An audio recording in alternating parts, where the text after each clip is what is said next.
Olá, meu nome é Raul, sou analista de polo do Guri.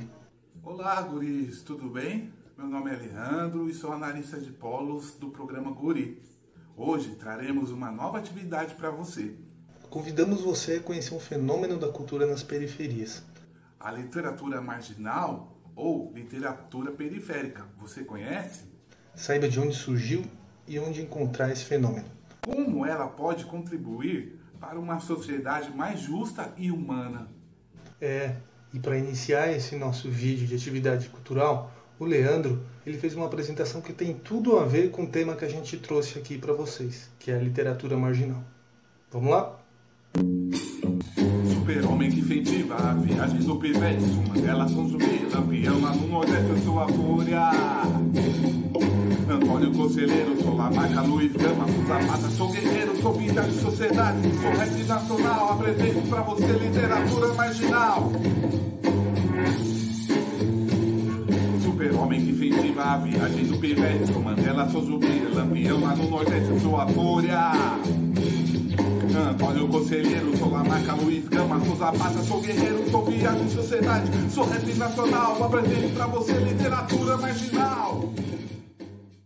Pessoal, meu nome é Reinaldo Damasio e eu sou coordenador do Centro de Apoio Escritor do Museu Casa das Rosas. Meu nome é Maria Nilda, mas eu sou mais conhecida como Dinha mesmo. Eu sou poeta. Salve, salve! Eu sou Emerson Alcalde, eu sou escritor da literatura marginal. Saudações literárias, aqui escritor Sacolinha. Tem duas literaturas marginais, uma que é da década de 70 e uma outra que é do final da década de 90. E eu faço parte desse segundo movimento de literatura marginal periférica. O movimento de poesia marginal, ou literatura mimeógrafo, como ele ficou conhecido, ele aconteceu no Brasil nos anos 1970, no contexto da ditadura militar, mas também dialogando com toda a efervescência cultural daquele período, como a contracultura, a tropicália, o cinema novo, todos esses movimentos que estavam acontecendo não só no Brasil, mas no mundo inteiro. E, em certa medida, ele também foi uma reação, né? Um diálogo com esses movimentos e uma reação ao regime militar, que, como vocês sabem, era muito duro naquele período. Ele se caracterizou por estar à margem do grande mercado literário. Então os autores, os poetas principalmente que participaram do movimento, faziam seus próprios livros artesanalmente e vendiam na rua, em lugares em que circulava a cultura, como teatros, bares, recitais, cinemas, na praia, no Rio de Janeiro. Então, tem essa característica também muito interessante de vida cultural, porque grande parte do movimento se deu associado à música, ao teatro e aos recitais, né? Era uma galera que fazia muito sarau, organizava muitos encontros para falar poesia e vender os seus livros. Então, embora não tenha sido um movimento surgido das periferias, naquele período, ele dialoga muito com os movimentos hoje, né, da poesia do sarau, do slam, do recital, e eles abriram esse caminho dos próprios autores se publicarem. Criarem selos editoriais, criarem editoras coletivas, publicações, e nomes muito importantes participaram e surgiram nesse movimento, como Francisco Alvim, Ana Cristina César, o Cacaso, a Leila Micoles, o Chacal, a Leducha, entre tantos outros. Foi um movimento muito importante, que abriu esse caminho, né, para a literatura contemporânea, dos autores se autopublicarem, se organizarem e se apresentarem em eventos públicos.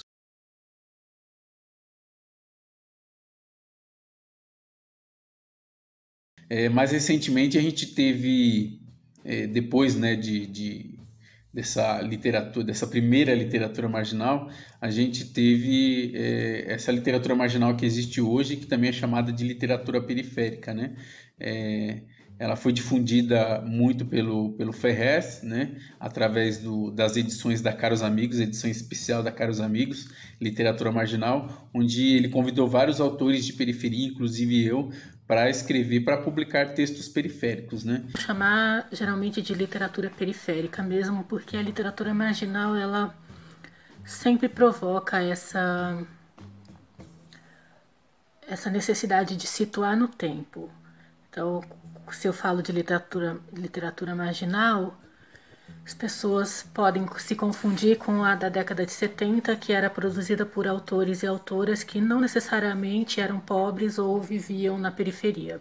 Quando se fala em literatura periférica, isso já fica bem marcado no tempo, né? Não provoca essa ambiguidade e fica bem situado no tempo, que é anos 90, final dos anos 90 para cá, e no espaço, que são as periferias do Brasil.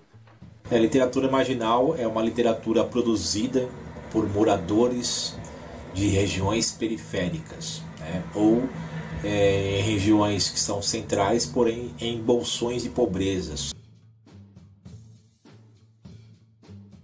Pessoas que descrevem a sua vivência, a tua realidade, tá ligado? A gente tem temas muito diversos. A gente costuma escrever o nosso tema, né? O tema que a gente vive, né?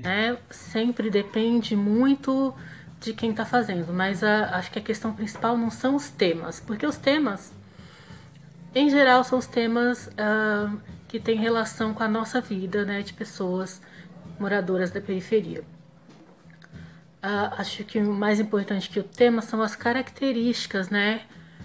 É o lugar de fala e a linguagem utilizada, que subverte a linguagem culta muitas vezes, inclusive porque a gente valoriza, né, a nossa identidade periférica, e isso inclui fazer uso e valorizar a nossa linguagem. Eu tenho lido muito, porque um dos meus trabalhos, né, é fazer leituras, né, leituras críticas.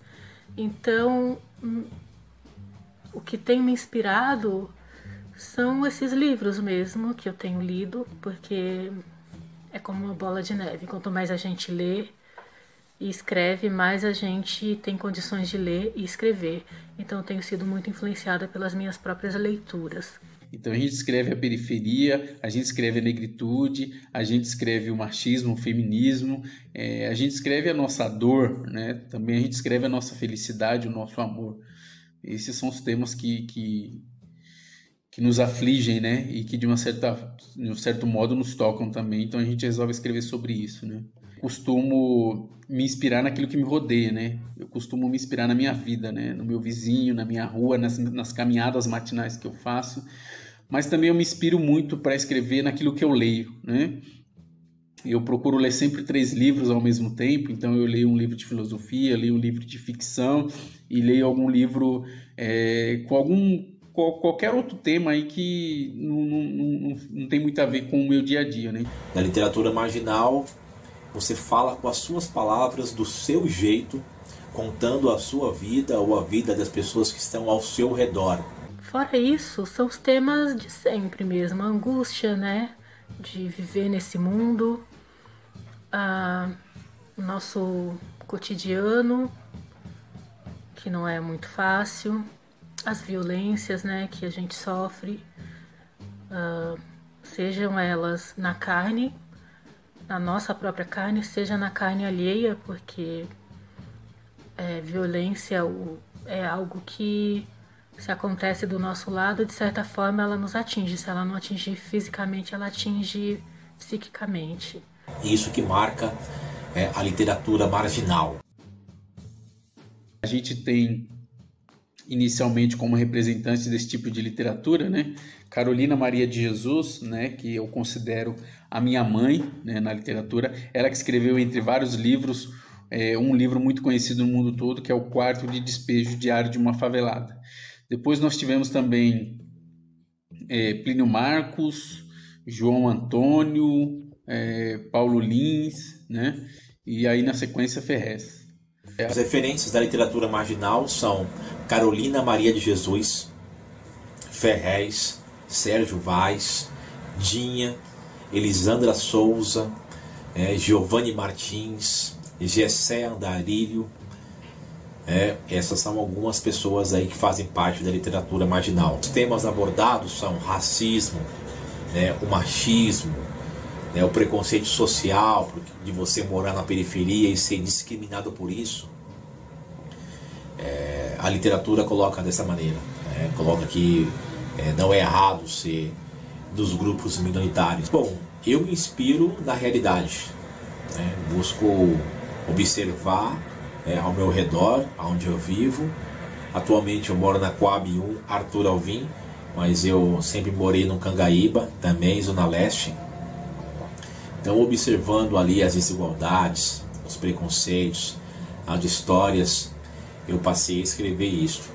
A gente tem a Solano Trindade, os Cadernos Negros, Carolina Maria de Jesus, e todos os autores e autoras, sobretudo negras, que vieram antes desse movimento do fim dos anos 90.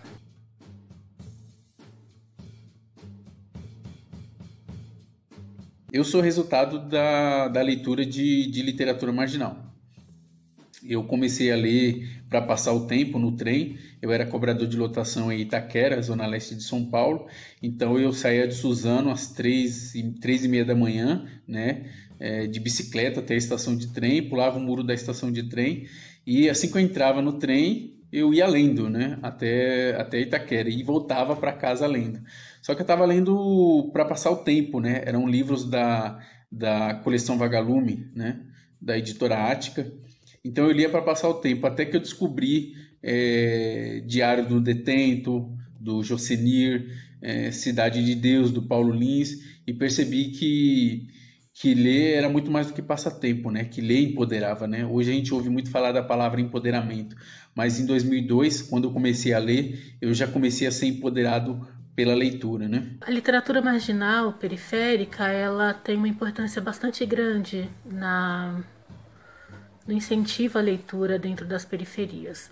Isso porque antes do surgimento desse movimento, muita gente acreditava, e acredita até hoje, quem ainda não teve contato com essa literatura, acreditava que literatura era coisa do passado, coisa feita por pessoas que já morreram ou muito inacessível no sentido de classe. Que literatura era algo feito por homens brancos de classe média para cima. E é. Só que a população negra e periférica subverte essa lógica e a partir do momento que a gente passa a ter acesso à cultura letrada, a gente passa a produzir também nossa própria literatura. Então é importante pensar que a literatura negra e a literatura periférica estão muito ligadas, assim como o movimento hip hop, que está na base aí da nossa literatura periférica. O movimento hip hop veio um pouco antes da literatura, na verdade veio antes da literatura, bem antes, 2 décadas antes, né, pelo menos chegou aqui. Depois, o próprio movimento hip hop, pessoas do próprio movimento resolveram, na verdade sentiram a necessidade de se expressar por outras vias, né? E a escrita foi uma delas. E esse é um dos berços, né, da literatura periférica atual. A partir do momento que você consegue ler livros, ler o mundo, você já se coloca de uma outra maneira e você pode enfrentar o mundo, enfrentar os preconceitos que existem.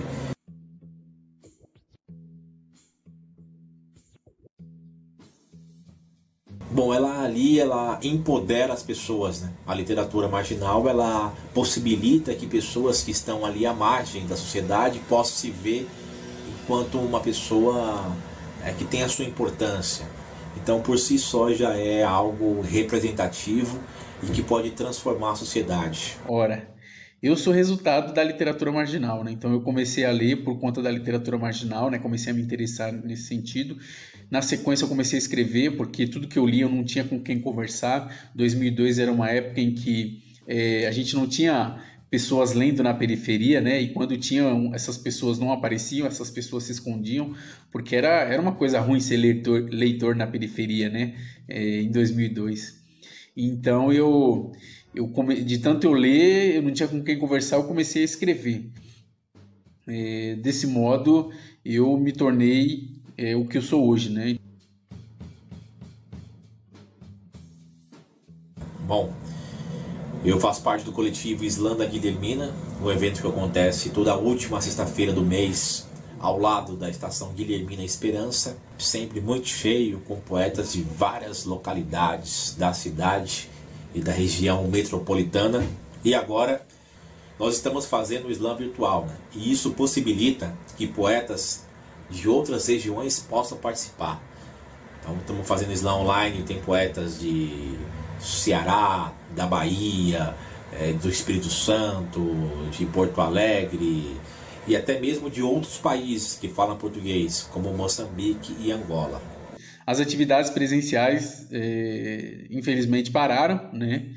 Eu, como autor, eu tive todos os meus compromissos, né? Inclusive aqueles compromissos com cachê, né? Que iam me sustentar nos próximos meses, foram cancelados. Então, todos esses compromissos cancelados aí, de uma certa forma, mexeu bastante, né, com o meu lado financeiro, porque eu vivo, como eu disse, eu vivo exclusivamente de literatura, né, eu vivo de livros, né. Então, eu tive que adaptar muitas questões para o virtual, né, tenho investido bastante nas lives, né, recentemente, o meu livro Dente de Leão, A Sustentável Leveza de Ser, que foi o último livro que eu publiquei, um livro de crônicas, ele está completando 1 ano de lançamento, então eu estou fazendo uma série de lives comemorando esse 1 ano de lançamento, né? Estou usando bastante do meu site para divulgar e vender os meus livros, as minhas camisetas, né? Como essa daqui, ó. Gosto de colher, mas para não ficar ansiando a colheita, me ocupo em plantar. Escritor Sacolinha. Então eu tenho camisetas poéticas como essa que eu tenho divulgado também no meu site, tenho feito promoções, porque de uma certa forma a gente precisa sobreviver também, né? Eu costumo ler 20 páginas por dia no mínimo para sobreviver intelectualmente, mas eu também preciso sobreviver financeiramente. Então eu tenho investido bastante nas redes sociais. Tempo que não é de amor, é de guerra. Calcula o segundo aí.